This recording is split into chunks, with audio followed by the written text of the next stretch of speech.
Roundtable Sports Network brings you NFL divisional debate coverage on a weekly basis from your favorite content creators across YouTube, featuring the AFC East Roundtable live Monday and Wednesday evenings, the AFC South Roundtable live Tuesdays at 7 p.m. EST, the NFC South Roundtable live Tuesdays at 7 p.m. EST, the NFC West Roundtable live Tuesdays at 9 p.m. EST. The AFC West Roundtable live Tuesdays at 9 p.m. EST. The NFC North Roundtable live Wednesdays at 6 p.m. EST.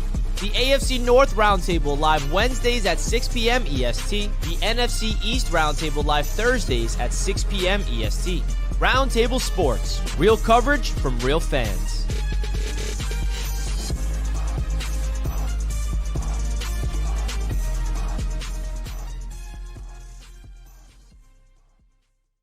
What is going on, Roundtable Sports, and welcome back to another episode here of Draftaholics. Episode number 3 already, guys. I can't believe we're already at episode 3. We are continuing to break down some of the top prospects, positional group by positional group, in this upcoming draft class. Last week, we did running backs. Prior to that, we did quarterbacks, which, by the way, unfortunately for you, Dose, your number one quarterback, he's not going to the draft no more, buddy. Came out today. So rest in peace to Carson Beck in the 2025 draft. That officially is going to 2026. But we did quarterbacks, we did running backs, and we're going to continue on today with doing our top 5 wide receivers in this draft. On your way in, guys, make sure you leave a big like on the video, share it with some of your friends, and comment below in the comment section who your top 5 receivers are in this draft. We would love to hear from you. But let's go around the table. Let's see how these guys are doing. It's been a week since we've talked. And by the way, special announcement, talking to Dose here, because me and Dose are talking about, going to the Senior Bowl in a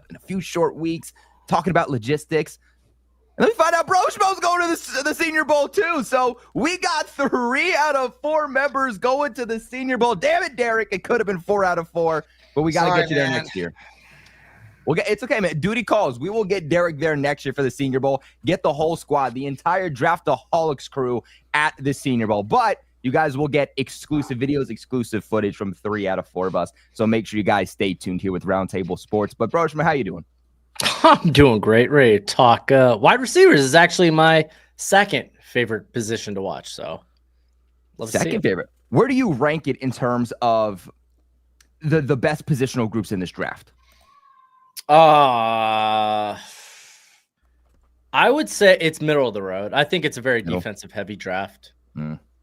I do agree with that. I do agree. So would you go running back, tight end above wide receiver, I'm assuming? I probably would, if we're not gonna bring in positional value to it, because I think I might put the wide receiver class over the tight end class, but in terms of value, for the offense, I think this is a phenomenal defensive line draft. Yeah, I agree. The trenches is good this year. But Derek, my man, how you feeling? Doing good, man. I mean, I'm super excited to talk about another position group here, and ready to do this show, man. Let's get it. And Derek, this isn't, your favorite position, but next week we are doing Derek's favorite position. So that is something to wait for. So pause a little bit, but positional group, maybe I should say. We're going to do Derek's favorite positional group next week. And he already is giving us a preview. And let me tell you, Derek has some hot takes coming up for next week's show. But Dose, how you doing? Man, I'm a little disappointed. The Carson Beck thing hit me. You know what I mean? And here's the thing. It's like a weird I mean, I'm hyped a little bit. I'm like, this show better roll next year. Because, next year, this is an opportunity. Because now I'm looking crazy, right, Colby? But if it's okay, he didn't enter. It's you only can be so crazy at that point. It's well, he might have been number 1. And now next year, if he cooks, now I'm this dude, he was a year ahead of things. But then, it's just a weird spot, Colby, because I'm going through receivers. One of the guys I really like, you find out while you're doing it, he's not entering the draft either. It's oh my gosh. I mean, I just felt so good about putting him in my top 5. Now my top 5 is going to look similar to Colby's. Now we're both looking crazy. So, it's a weird time, man. It's a weird time, but I'm excited to be back. It is a weird time, and I told Dose this. I was like, I told these guys, send me your list on Tuesday. I get the graphics guy to make this up to put up for the show.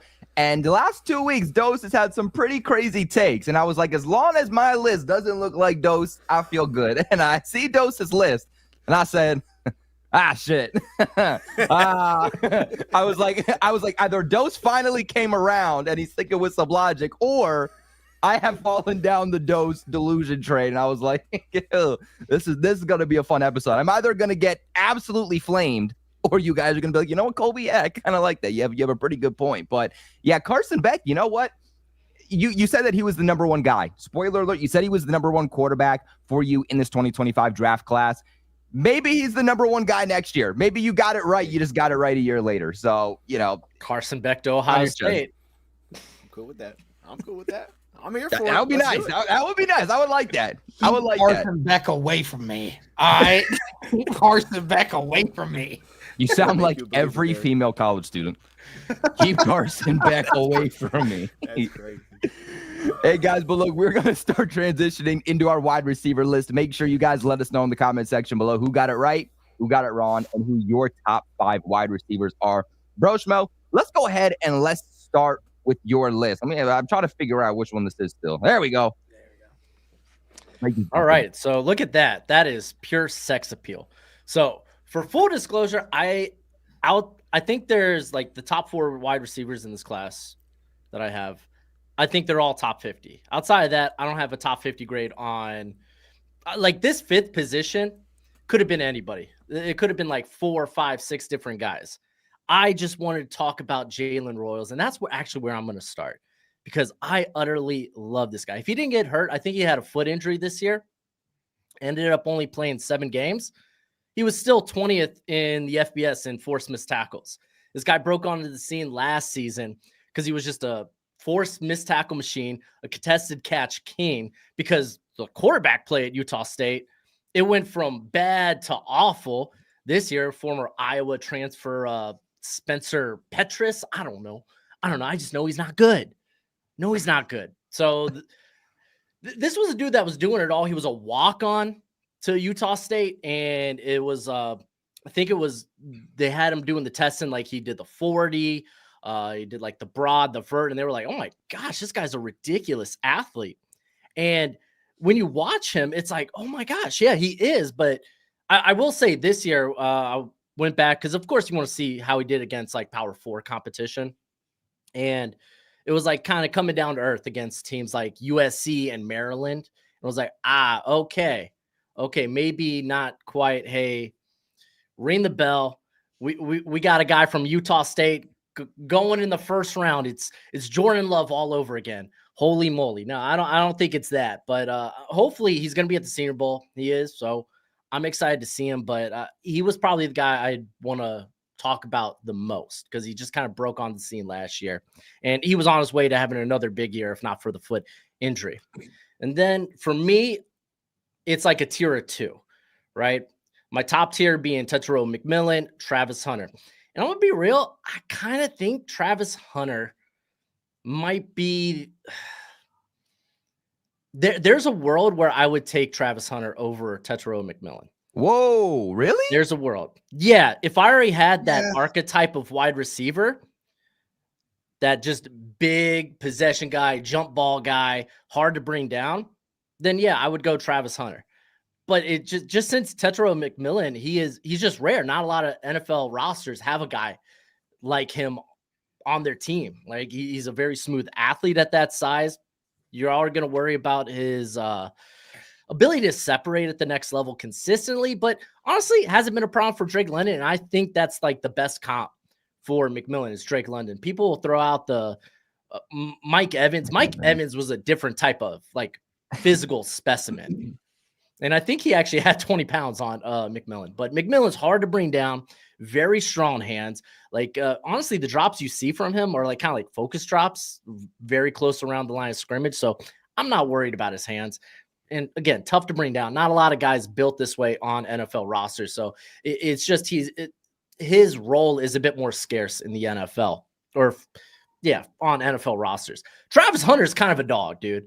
People want to like, I get it. He's wiry, but he'll go up and get it. Like Shedeur threw some absolute ducks occasionally that resulted in contested catch opportunities where he was 68.8%. That's ridiculous. After the catch, really good. He does a real good job of just turning upfield, turning on the Jets, and being hard to catch. Like, I think he's a playmaker, man. Like, people talk about, oh, he's gonna be like maybe a good wide receiver, like a 2, because we're still in the conversation that he might be a corner. But I'm like, I think low key, like, this guy can be a wide receiver 1 in the NFL. And I really think he's gonna follow the money and be a wide receiver, or at least pursue it in the NFL. So that's like my top tier. And then with Luther, I love Luther Burden. I think he was my wide receiver 1 coming into the year.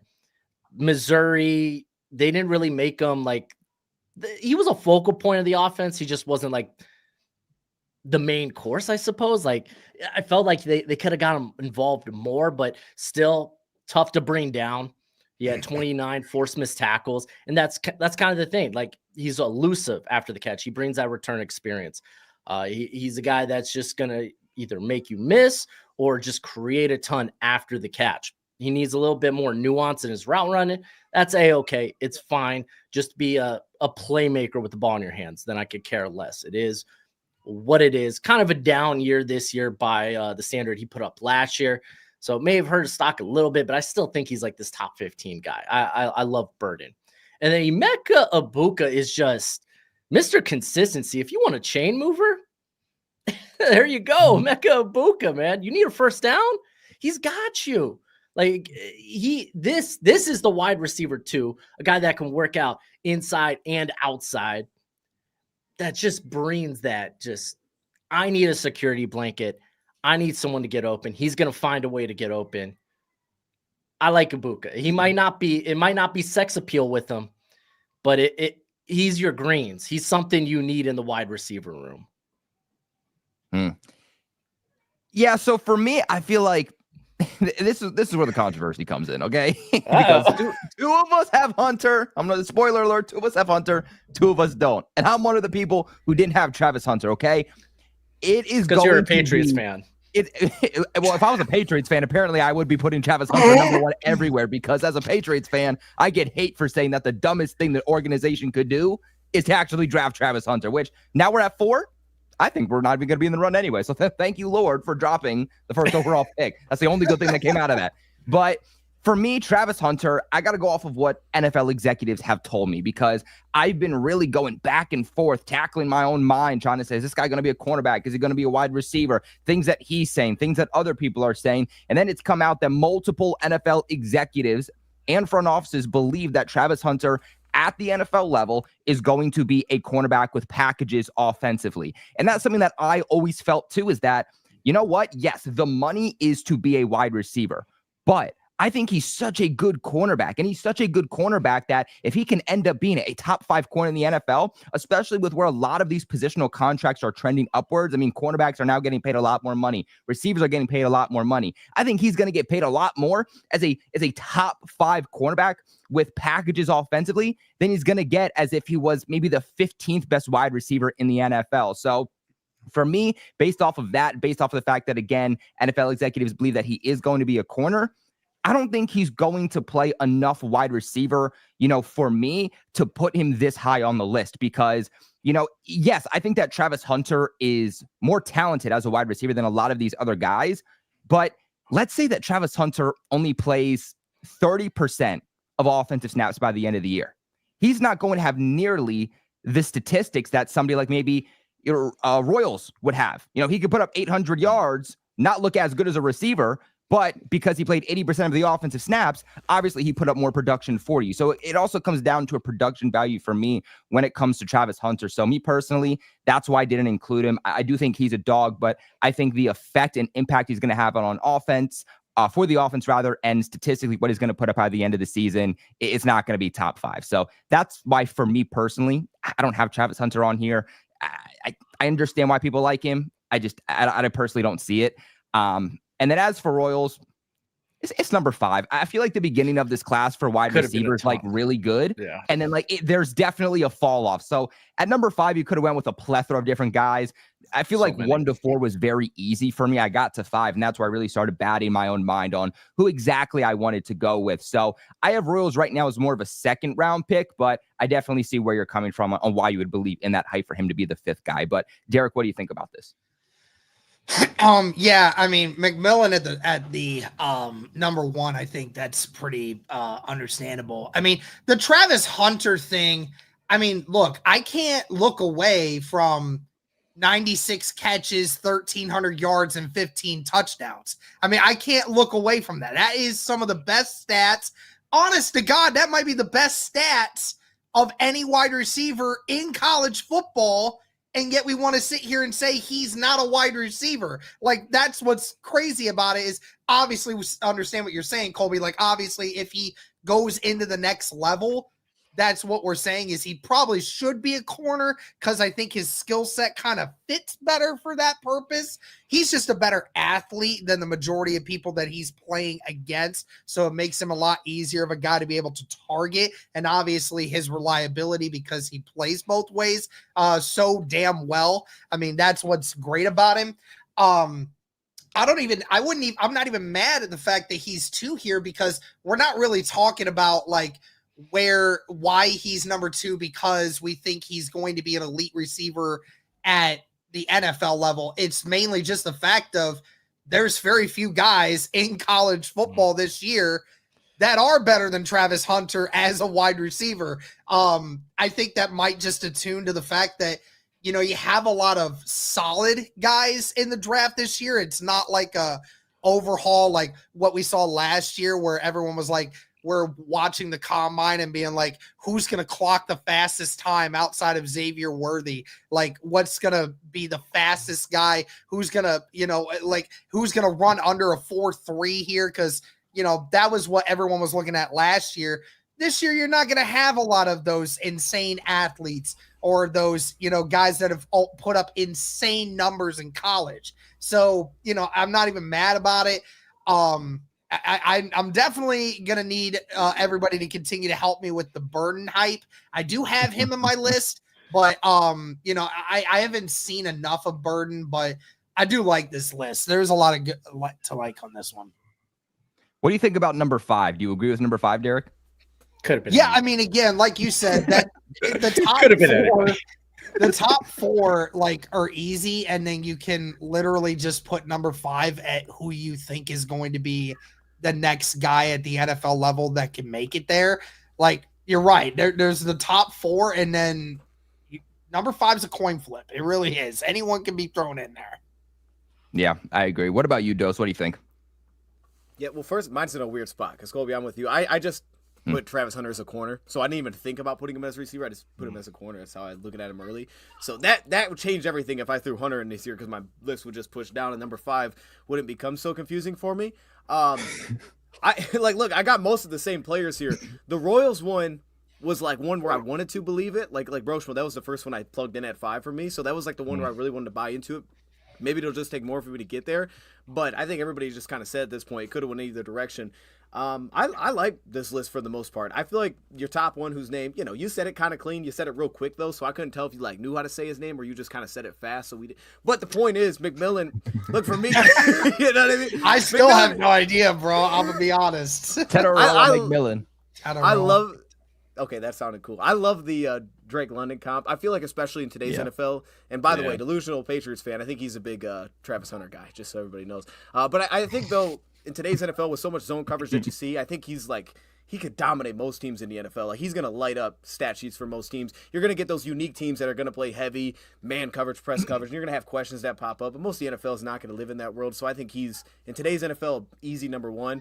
Burden, I'm a big fan. He looks like a running back. He turns into a running back when he gets to football. Yeah. I was a big Malachi Corley fan last year. We'll see how that turns out. Right now, I have no idea. And I'm not saying those two are the same, but that was a huge reason for that. Egbuka, just consistent as heck. I think that was a great spot to put it. He feels like just like you kind of know what the floor is going to be. You're not as concerned about where it's going to be considering a guy like Royals. I don't know where that's going to go, to be honest. Like, I just, a lot of the route running to me doesn't sell me right now for firmly put him in top 5. So if I was like an NFL team, I feel like I'd have some gadgety type of things that I could lean into. But if I'm talking about like sustained, I know what he's going to be, and I want to put him in my top 5 receiver, I couldn't get there yet with him. I have a different guy that I feel a little bit more comfortable with. But if you told me that he ended up being a top 5 receiver from this class, it wouldn't surprise me at all. So for the most part, I like your list across the board. I just didn't have Hunter as a receiver.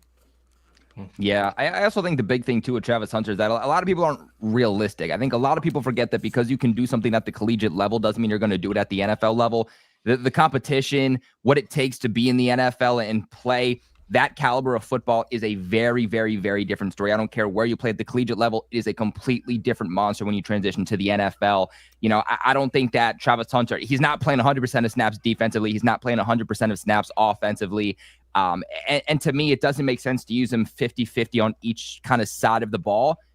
Try to find where exactly you view him. If you really view him as a wide receiver, play him at wide receiver on like 80% of the time, and then give him some packages defensively, and then vice versa. Because I feel like if you're using him 50% on each side of the ball to try and preserve him, then you're not really getting the best out of him on either side of the football. The impact that he can have as high as you're going to take him is not going to be showcased as if you just stick with one position and maybe give packages on the other side of the football. So that's kind of what I see with the whole Travis Hunter situation. But I want to get your guys' take on this comment real quick from Zachary, who says, this is the weakest wide receiver draft class in like 5 years, right? Grossman, what do you think about that?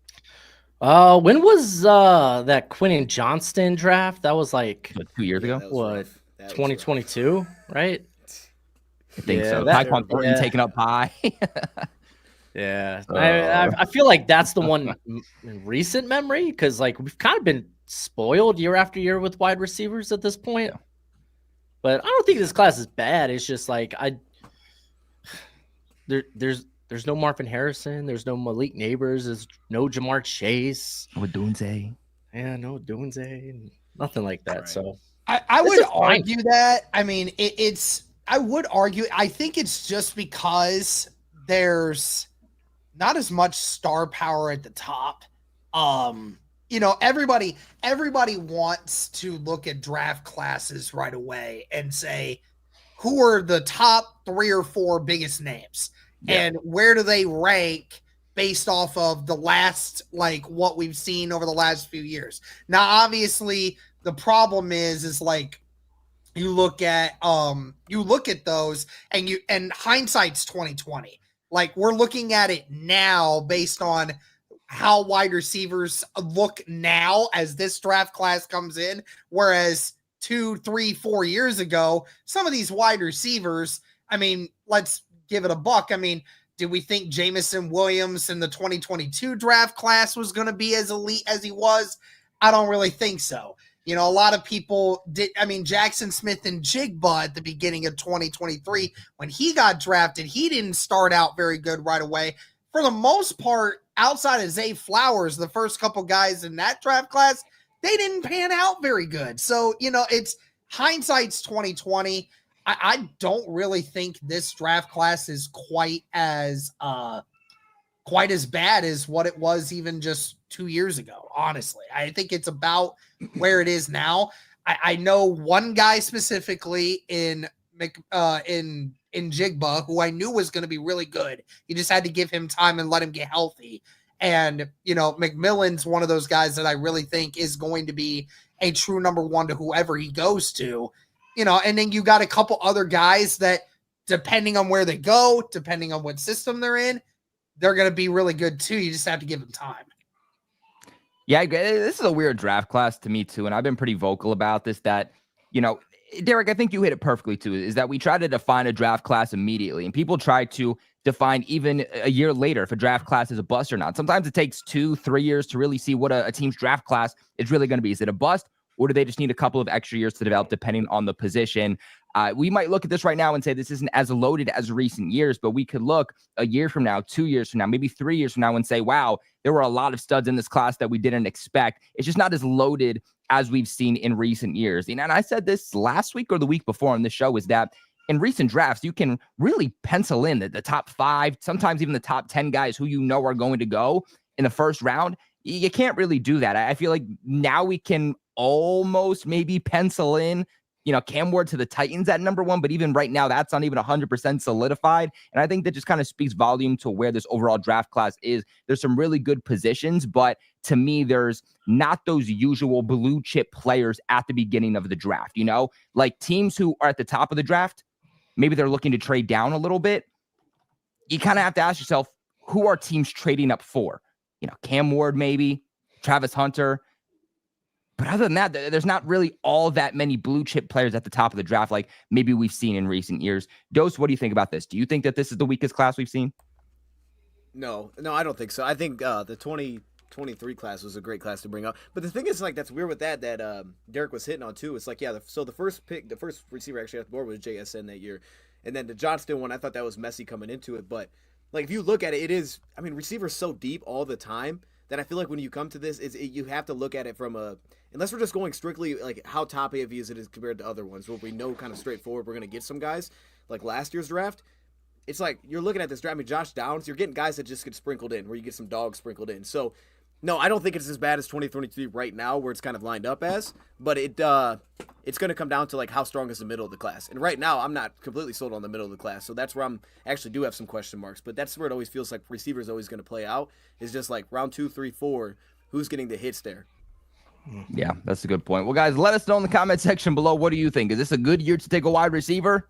Or is this maybe the year where you go to free agency? Let us know in the comment section below. And, of course, let us know what do you think about Brochmo's top 5 list. But let's go ahead and let's get into this next one. And, Derek, let's go to you. What do you think about your top 5? Let us know.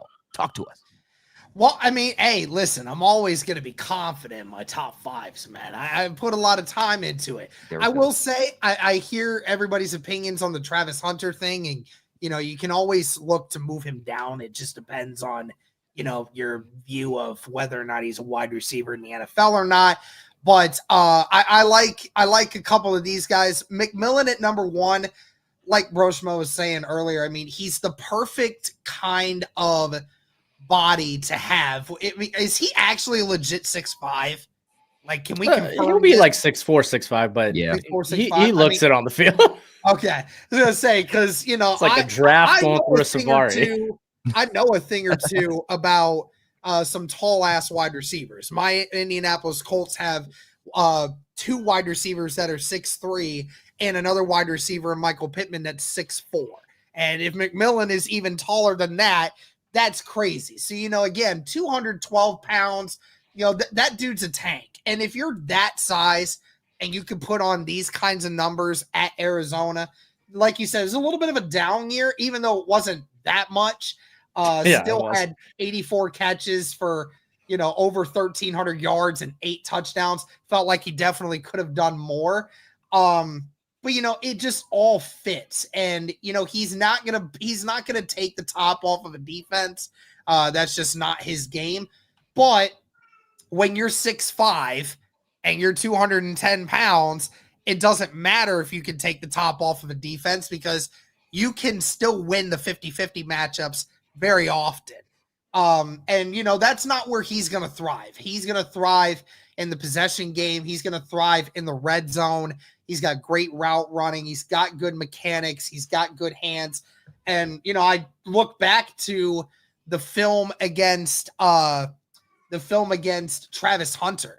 A lot of people were hyped about that matchup between McMillan and Hunter at cornerback. And, if you look back at the tape, McMillan won the majority of the reps.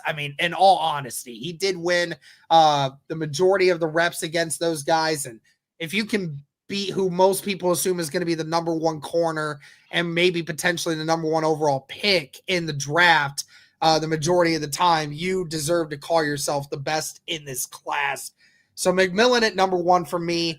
I might seem like a homer here with Egbuka at 2, but I have watched Egbuka over the span of the last few years, and I'll tell you what, Egbuka doesn't do anything that's elite, but what stands out to me is the word that you guys used earlier. It's consistency, and this guy is Mr. Consistent. When he was at Ohio State his sophomore year, he's had 3 different quarterbacks in the last 3 years. I don't know if anyone's recognized that or not, but he had 74 receptions, 1,150 yards and 10 touchdowns, even had 11 rushes for almost 100 yards and 2 touchdowns his sophomore year with CJ Stroud over there. But remember, they had Garrett Wilson, they had Chris Olave. He was the third wide receiver, and he did that. And then his junior year, he got hurt, which was unfortunate because him and Marvin Harrison Jr. were supposed to do some great things together, but he ended up getting hurt. And I will catch myself. Actually, Egbuka did not have Garrett Wilson and Olave. That was actually Njigba when he did that with him and Njigba. But Njigba was the number 1 wide receiver even then that year. And then, got hurt 2023. Didn't get a chance to do much. This year has a whole nother quarterback, whole nother system. And again, still not the number 1 wide receiver on his team, Jeremiah Smith, who again, every single season he has been at Ohio State has had the number 1 wide receiver on that team with him.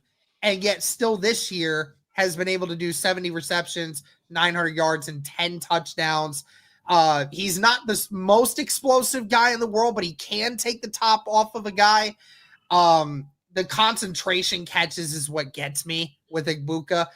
2 weeks in a row now in the college football playoff. If anyone's been watching Ohio State games, you've seen where he's had to make a concentration catch for a touchdown. And that's what really stands out in his route running. His route running is very crisp, very wise. And obviously you would be a fool to not think that Egbuka would be a top wide receiver, because if recent memory shows what Brian Hartline has done at Ohio State with wide receivers, this is another one. Again, he's not going to be the most flashy guy in the world, but whatever team gets him is going to have a saving grace. Like Broshmo said earlier, you're going to have that saving grace and that guy that is going to be the possession guy that's going to get you a first down in the NFL. Hunter 3, like I said, I can't compete with the stats. And, maybe that is just my feeling on the wide receiver class, is that, Travis Hunter has the ability to be the 3rd best wide receiver in this entire draft class. Like we said, we don't know if he's going to be we don't know if he's going to be a wide receiver much in the NFL. But I will say this, looking at it now, I didn't even realize how he's 6'1", but he's only 185 pounds, which is, again, something that, guys in the NFL now are starting to, be a little bit smaller, and guys can, be okay, at 185 pounds, 190 pounds. Some guys do it now. It is what it is. Number 4, Luther Burden. I hear so much about him. Being in Missouri, I don't know why they didn't utilize this guy more than what they did. At first I was like, did he get injured at first? Because I'm like, his numbers took a huge drop in comparison to his junior year. But I was like, no, he didn't get hurt. They just didn't utilize him that much. But still, 61 catches, almost 700 yards, 6 touchdowns. So every 10 catches, he's getting a touchdown. And they even showed in the rushing game, he had 9 carries for almost 120 yards and 2 touchdowns there. So he is a guy that, you can utilize in a multitude of different ways. I think, and maybe this is a unreasonable comparison, kind of reminds me a little bit of a Jalen Reagor from a few years ago. Maybe that's an unfair comparison. I don't know. Y'all can let me know about that here in a second. But I'll keep my eye out on Luther Burden and, see if that changes. And then number 5, that one, like you were saying before, Colby, that was kind of me going back and forth here on where to go with this. And I think Xavier Restrepo was an interesting name for me, because I look back at his last 2 seasons in Miami, over 1,000 receiving yards, both seasons, 17 touchdowns and 160 catches over that span. So insanely productive, a guy that can play in the slot. kind of reminds me a little bit of Ladd McConkey. I know he's a little bit smaller than that, but don't underestimate how useful a slot wide receiver can be. That's what we originally said about Ladd, and now look at what he's done for the Chargers. And if you can find a guy that can consistently be productive in the slot, some team is going to be very happy getting him. Yeah, I definitely agree with that. I mean, I think it just depends on what team he ultimately goes to, because if that team already has like this big name slot receiver, whatnot, it gets very hard. And that's kind of why, even with Ladd McConkey, I think teams dropped him a little bit because there's only so many teams that could truly utilize him depending on the receivers that they already had. Like, for example, I always go back to the Patriots for obvious reasons here, but a lot of Patriots fans wanted Ladd McConkey. It never made sense for the Patriots to go after Ladd McConkey because they had somebody like Pop Douglas who was already emerging for them as a receiver, but he was 5'8". He was always going to be a slot receiver. So then you're kind of having to pick which guy you're going to, kind of play more over the other, because you're not really going to be able to have both guys on the field at the same time. So maybe someone that could potentially drop that stock a little bit. But Dose, what do you think about the list? Yeah, well, I'd say just the little Ladd thing for a second. I mean, there was also the injury thing that popped up, and it felt like it was kind of constant with him. So I think like that threw kind of wrench in the whole Ladd McConkey situation.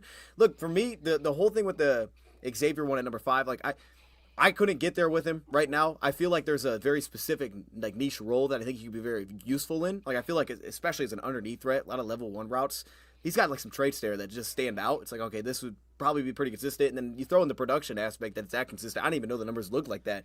Yeah, that adds a lot to it as well. I feel like it's a very specific role that you could throw that piece into. But I don't know, for me, number 5 right now, it's well-rounded enough for me to throw him there. But again, 5's kind of up in the air. Again, the other ones, I'm with you on it. The Egbuka versus Burden one will be fun following that one through, because I think a lot of people might lean Egbuka there. I just think Burden has traits that push him higher that you could get it to. It's like, all right, maybe it wasn't all there. Maybe the production wasn't there. But when I look at the hands, when I look at what he does when the ball gets in his hands, I think there's even more route running potential upside there. It's just like right now, I think there's little things that pop up. There's too much contact through his route, things like that. Egbuka is clean, man, and they put him everywhere on the field. I mean, they had this guy running back to put him at tight end. He plays everywhere. So I think for me, Burden right now, traits-wise, I just think there's a lot of dots that I could connect. I'd say I put him above Egbuka. But again, you're 5. Like, I don't have any issues with it across the board. Got a lot of the same guys too, Derek. I think that's good stuff. Yeah, there you go. We got Flick Shorts coming in with a $2 donation saying Restrepo and Cam Ward are number 1. Flix is a big Hurricanes fan, so he's a big Cam Ward fan. Sense. Yeah. I don't know about Restrepo being number 1, but I'm not gonna lie, Derek. That was the guy that I was really debating on putting at number 5. There was 3 different guys that I was really racking my brain around on which I wanted to put there, and he was one of them. So definitely a list that I can respect. I've said my piece on Travis Hunter. That's really the only one that I'm like, I push back on a little bit, but other than that, love the list. Definitely respect it. What do you think, Broshmo? Yeah, I mean, going back to Luther Burden, like for me, I'm just a sucker for playmaking ability, and I'm always going to push that up a little bit further, and that's why Burden is ahead of Ibuka. Like again, Ibuka he's your greens. Burden, he could be dessert. Take it to the house. But hey, listen, I'm a Hurricanes fan. I love Xavier Restrepo. It's just, man, he is going to live in the slot. Like 93% of his career snaps have come out of the slot. And that it's just a position that's just, unless you're like Jackson Smith and Ajigba, I don't think you're going to go in the first round. I think you're going to maybe struggle to get into the top 50.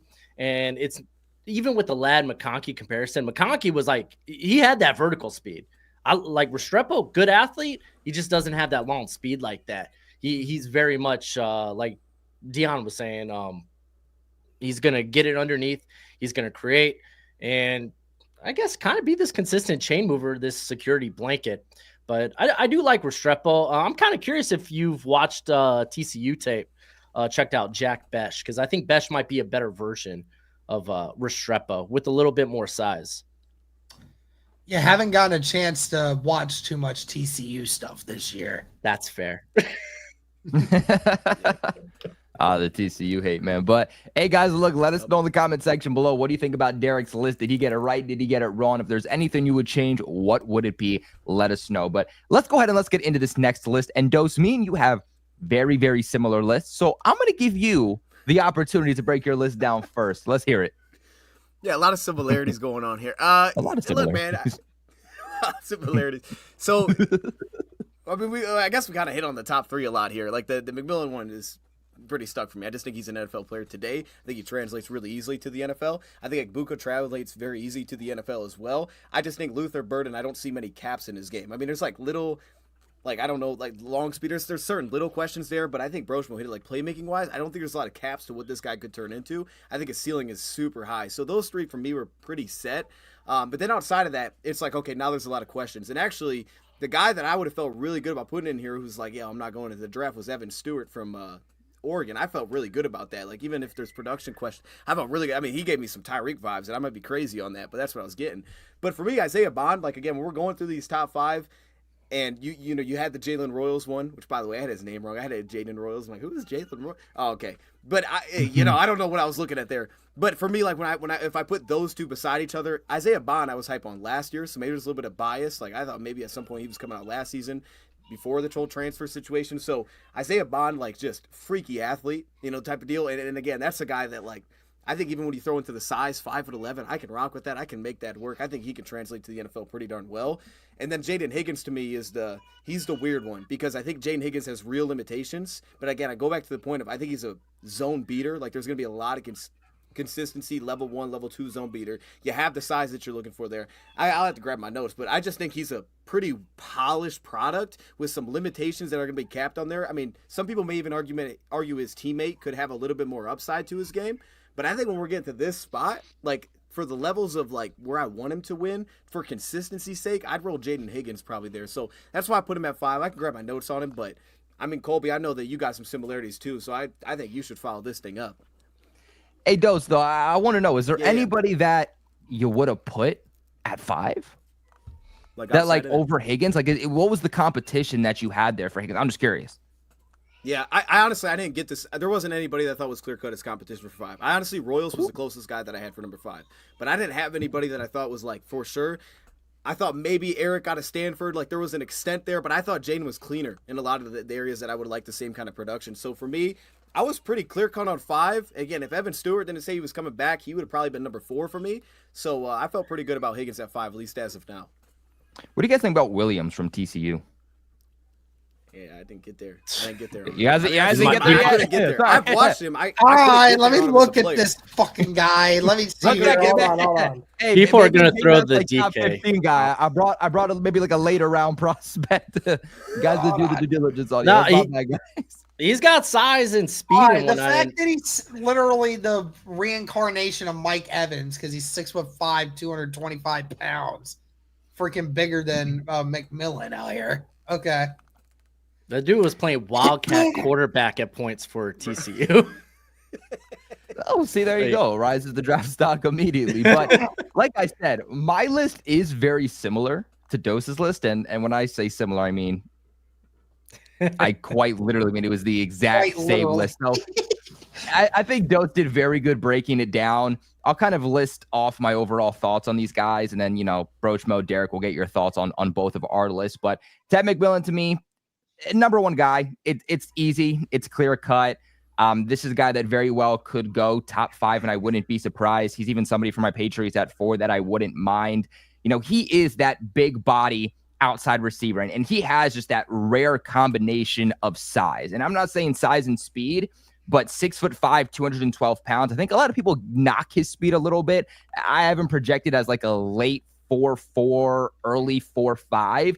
But at the end of the day, when you're, again, 6'5", 212 pounds, you don't need to be a burner. So even if you have average speed, which is around what I think he's going to have, that can be a very, very dangerous thing. But really, really good contested catch ability. And I also think that if you don't have speed, as long as you can win in those contested catch situations, who cares? The way that I see Ted McMillan is kind of like that quote, that famous quote from Joe Burrow. And I think that's how we're going to see Ted McMillan is, Jamar Chase is down there somewhere. Let me just throw this shit. Like, I think it's going to be the same exact thing with Ted McMillan. And I'm not saying that Jamar Chase and Ted McMillan, they have the same playing styles, but one of those situations where you're under duress. Maybe he goes to a team with a rough offensive line. Your quarterback is under duress. He just needs to get the ball out immediately, tosses the ball out to somebody like Ted McMillan, and Ted ultimately comes down with it. Hands of just absolute glue. This guy just does not drop passes. What was his drop rate? Drop rate was about 8.7%. Contested catch rate was 61.3%. So a guy that for the most part is going to be very reliable when you go to him. Really, really good red zone target, as you probably could imagine, being at 6'5". So I think that size that he has, that frame he has alone, is really going to make a lot of teams interested. And was really good at breaking tackles too. So I know he doesn't have the craziest yards after the catch ability. He's not going to yak up those yards, but he can still shake off a couple of tackles if need be. And that is something that I really like about him. Now, at number 2, I do have Luther Burden. Luther Burden, for me, the only thing that I don't love about him is being 5'11", but he has the frame, right? A lot of people will see 5'10", 5'11", 5'9", and be like, how are you going to transition taking hits at the NFL level? I'm not worried about that, though, with Burden, because he's 5'11", but he's 208 pounds. So he has the frame to be able to take those tough hits, to be able to play outside, to be able to play inside and take those hits from linebackers, safeties coming down, rapid fire. So I'm definitely not worried about that. I do like it. Really, really good speed, really good burst. I think that's what teams are going to like about him. He's a really, really good athlete. Might only be 5'11", but he can go up and he can climb the ladder, right? So although he's 5'11", he plays like he's much taller. He has a much bigger catch radius for somebody that is only 5'11". For me, I feel like my biggest questions about him may become a little bit more mental. Sometimes just low effort. Maybe sometimes it just feels like canceling out on plays a little bit, not going 100% where maybe sometimes I need him to. So I think that just comes down to a little bit more of a motivation thing. If you can keep him motivated, I think that, the potential is absolute skyrocket. Really good hands, decent contested catch ability. And then also with a guy who's pretty quick, he also has that yards after the catch ability too. As for Ibuka, let me see, where's my notes? So as for Ibuka, 6'1", 205 pounds. I think he's really smart. I think that's the biggest thing that teams are going to like about him. And I think that's what's going to help rise his overall draft stock, is because of how smart he is, that football IQ.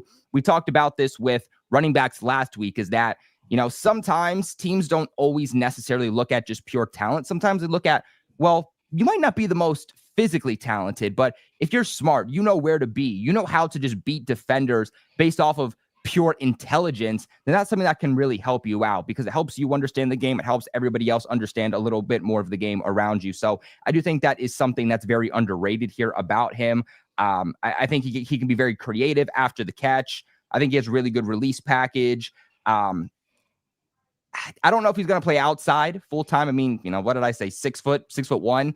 I don't know if I believe in him being a full-time outside wide receiver, but maybe a team does, and that ultimately doesn't matter. Isaiah Bond, for me, here at number 4, maybe a little controversial. I feel like I've heard a lot of Isaiah Bond hate as of late, and I don't know. I don't really understand it. I don't really understand why for a lot of people he's dropping in their overall draft stock. I think that this is a guy that a lot of teams are going to like. 5'11", 180 pounds. It's another one of those situations where he is a little bit smaller, but that doesn't matter to me because of how fast he is. The speed, the burst he has. He has good launch speed, good acceleration. He's one of those guys where he's not very good in contested situations. You don't need him to be. It's one of those things where dude's quick, dude's fast, dude is going to operate fast and aggressively in all 3 phases, short, intermediate, deep, to where, you know what? Yeah, maybe he doesn't work good through contact. The only reason that working through contact matters, contested catch situations matter, is when a defender is on your hip. So as long as he's quick enough to get separation and get away from a defender, then it's really not going to matter in his contested catch situations anyway. So I think that's something that teams are really going to like about him. He's not the most physical, but again, I think speed kills, and we know that teams will value speed for receivers over a lot of other things. So I think Broshmo's setup is falling down a little bit there, but dude, I just saw that starting to fall off, and I was like, Broshmo's set is going down, bro. But yeah, I think people, or not people, but I think that teams are really going to like that about Isaiah Bond. And honestly, he just screams like the type of guy that is going to have a really good offseason process, really good combine, and I could see him rising up teams' draft boards overall. As for Higgins, this is just a guy that I think is underrated. And I think that this is a guy that is going to climb up more teams' draft boards overall. 6'4", 215 pounds. I could see teams who wanted maybe a Ted McMillan ultimately couldn't get him. They need a big body X receiver. Maybe this could be like that later round guy that they get in the second, maybe third round at the latest, to where you're not getting Ted McMillan, but you're getting a guy who can maybe do those same things. You know, Ted McMillan is Gucci. Jaden Higgins is more maybe, I don't know, like Target Supreme, we'll call it, right? He's not Walmart, but he's like Target Supreme. That's the best way that I can compare the two. He has pretty decent speed for a guy who is 6'4". Like I said, really, really good hands at the line of scrimmage, big body X receiver. He moves very, very well for his size too. Average speed, I don't think that's going to be anything to write home about. He doesn't offer too much, I think, after the catch, but other than that, I really like what he brings. Let me see. I think what was his contested catch rate actually last year? I got this. Let's see. What was it? So, I mean, even his drop rate last year, 2.2%. I have his contested catch rate at 56%, Broshman. Did you have anything different? Yeah, it was 56. So again, a very short-handed guy, very good in contested catch situations, has that unique size and frame that, again, I think a lot of teams are going to value. So that's why I have him a little bit higher than I think most people do. But Brushman, what do you think about both of our lists, mine and Dose's? Yeah, I think the reason why people are hating or at least down on Bond is, well, the ankle injury, right? Like early on, I love Bond. Like I think he's actually got that dog in him that he'll go up and he'll contest just because he doesn't have the size. I mean, we saw that last year in the Auburn game on that 4th and goal that was like 33 yards away. But like he'll go up and contest, but he's also got that speed. That's obviously his calling card. But we saw it early on, the Colorado State game. He just absolutely sauced a defender while getting face masked, had time to adjust his helmet, reel in the touchdown. I was like, there we go, man. This guy's going to be first rounder easy. Might be better than Xavier Worthy. I think he could be. But then the ankle injury, right? And since returning, I don't know if he's been 100% really, because he's kind of been replaced by Matthew Golden, who realistically, that was the guy I was going between him and Jalen Royals, who to put at 5. Because I think Golden's really stepped up and kind of become the alpha there for Texas. So I kind of feel like he might end up returning, but at the same time, I have heard that. I've heard the potential on that one too. Yeah, but that wide receiver room's so stacked at Texas. I feel like if you return, you might have to transfer just because of just how many talented receivers that they have. But I get the Bond love, man. I loved him coming into the year. Higgins, I'm just not a big body possession receiver type of guy. That's not my cup of tea. I get it. Some people will fall in love with him. That's just not me. Some guys are into Asian girls. That's just not me. That's not true. I love anime. But Broshmo is exposing himself out here. Jeez, all right. His wife walked in. No, that's not true. I got anime all over here. But regardless, it's just not my cup of tea. And I get why people like him, but I'm like, oh, the long speed. Like, are you going to be anything? Can you really be a alpha without game-changing speed in the NFL? But I mean, I feel like I still have him around this like top 75, top 100. So it's not like I'm far off. Like I'm not one of those guys who's like, oh no, possession receiver, no speed, day 3. It's like no. There is a role in every offense for this type of guy, and I get it. Higgins might be the best outside of Tetero and McMillan. You could throw another guy like Illinois has Pat Bryant, but yeah, there's not a lot of guys with his type of size in this class.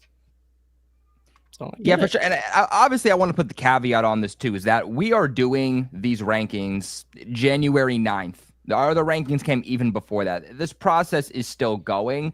So there might be guys on our lists right now, guys on our quarterbacks. I mean, that actually already happened with your guy Dose, even on our running backs list, to where some of these guys we have on our list might ultimately end up going back, but at this current time, it's not officially reported that they're going to. So we have to assume that they are going to declare for the draft until ultimately they do not. So again, these things could change a little bit as we get closer and closer to doing mock drafts, team-specific mock drafts, first-round mock drafts, all that good stuff. You know, you might ultimately end up see some of these guys end up going back, but just want to put the quick caveat on that.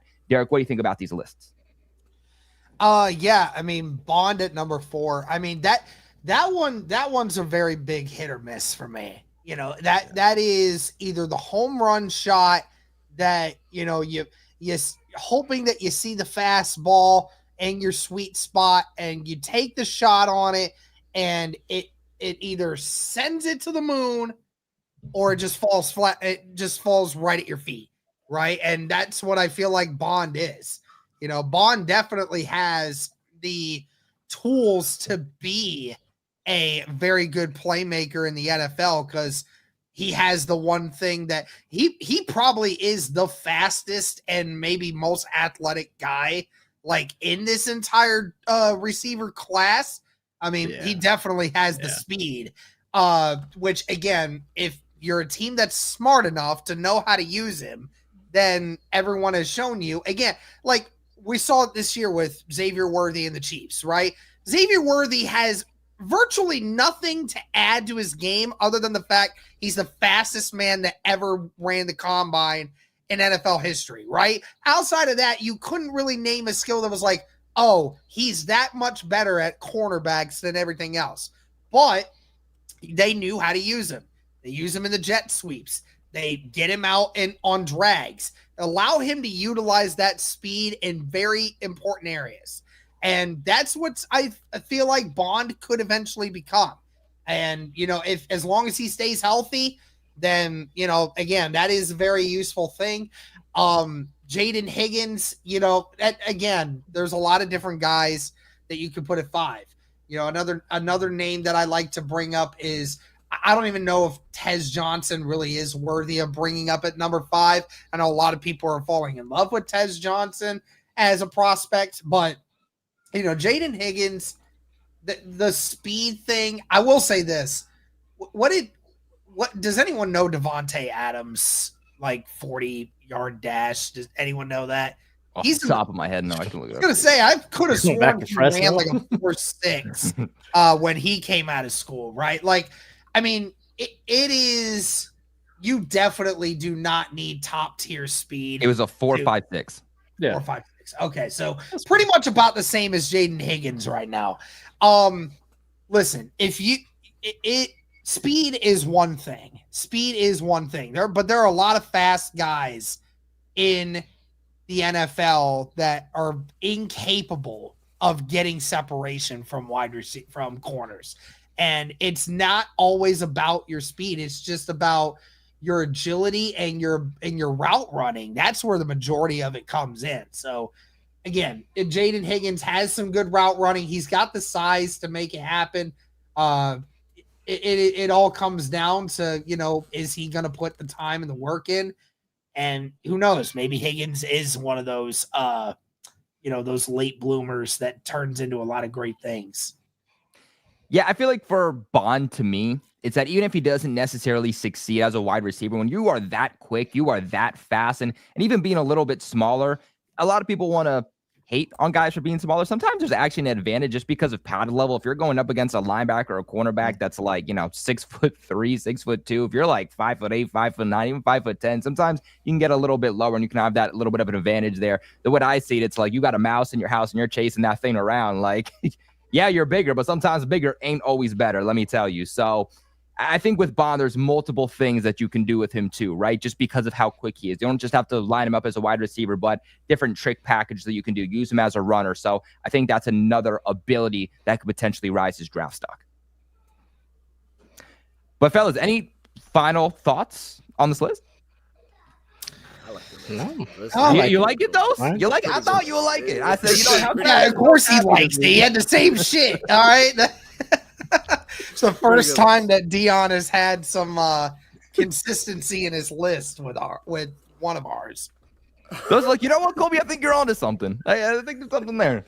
But hey, guys, look, let's recap these lists real quick. We got Brochmo's list with Tet at number 1, Travis Hunter at 2, Luther Burden at 3, Emeka Egbuka at 4, and then Jalen Royals at number 5. Then we got Derek's list, Tet at number 1, Egbuka at number 2, Travis Hunter at 3, Burden at 4, and Restrepo at number 5. Then we got Dose's list with Ted at number 1, Luther at number 2, Egbuka at 3, Isaiah Bond at 4, and Jaden Higgins at number 5. And then my list is quite literally the exact same that Dose has ended up being, with Ted at 1, Burden at 2, Egbuka at 3, Bond at 4, and Jaden Higgins at number 5. But guys, this is going to end episode 3 of Draftaholics, where we break down our top 5 wide receivers. Again, make sure you guys go ahead, you check out our other episodes. We did one for quarterbacks, we did one for running backs, now we've done wide receivers. What's next? You guys are just going to have to wait and find out. Make sure you tune in live next Thursday at 5:30 p.m. Eastern,